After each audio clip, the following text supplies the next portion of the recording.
The kitchen window always seemed to catch the day and keep it for a moment longer, the way a warm mug can trap the heat of a day you don't want to end. I remember the summer when the lilacs were so loud you could hear their purple clamour through the walls. The house my sister and I spent those long, unhurried weeks in, the old place by the river, with its stubborn, sun-bleached boards, felt less like shelter than a harbour, a quiet place where time wore its small exertions like a shawl around your shoulders. On the first day of that summer, Aunt Mabel, for she was our adult in that weather-wrinkled world, told us a game we could play to keep the heat from swallowing us whole. She kept a plain white porcelain bowl on the sill of the kitchen window, a bowl that had been in our family longer than any of us could remember. Rainwater, she said, as if the word could steady us with its coolness. And names, she added, tapping the rim of the bowl with a spoon, as though it might ripple into life at the touch. 3 times, if you please. Whisper the name of someone you miss, and if the water remembers, you'll see them in the glass when the sun goes down. We were children with river-washed hair and summer-scraped knees, and the ritual sounded entirely possible and perfectly silly. We would tilt our heads toward the bowl after supper, when the air began to sulk over the fields, and we would speak the name, 1, 2, 3, soft as a secret.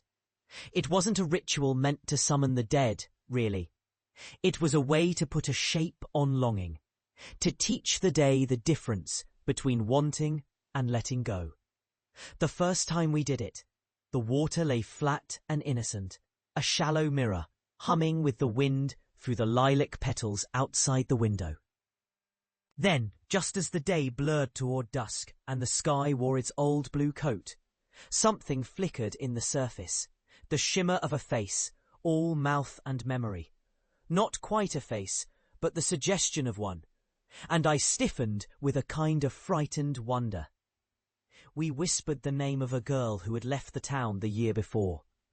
Her name was Lila, and she had looked out at the river with that bright, reckless confidence that belongs to children who think the world is a game you win if you never blink.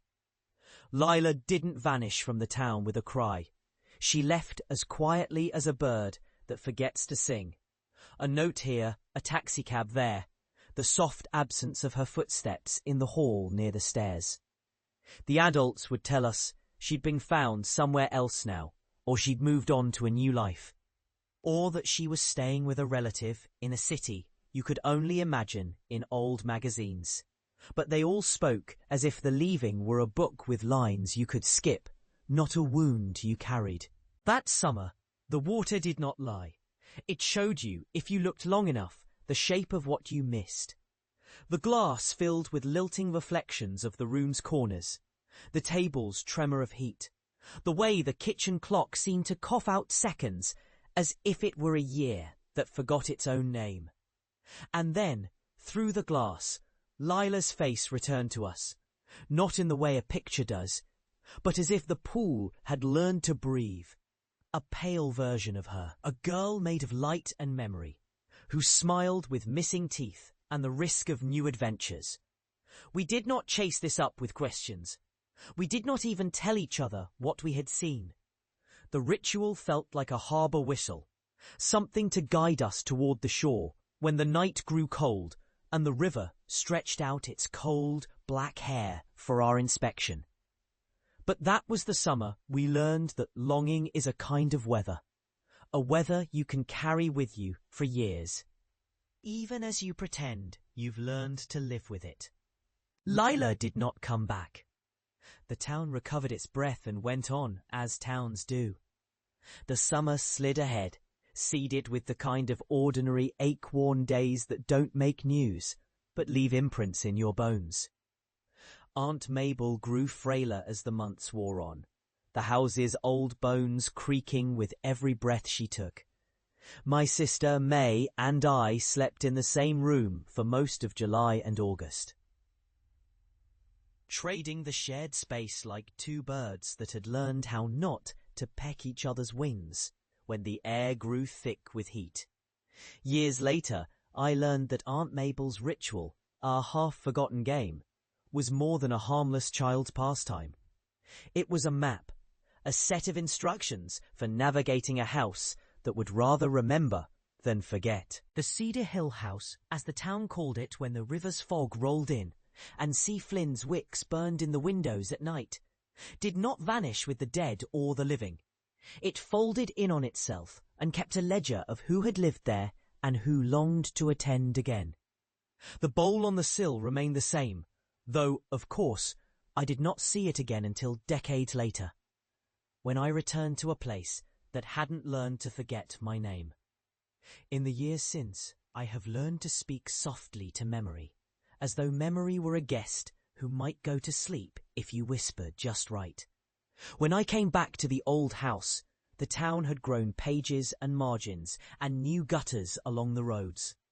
But the house itself wore its weather like a shawl, sun-bleached boards, a door that sighed when you opened it, a stare that moaned with a knowledge that wasn't mine alone.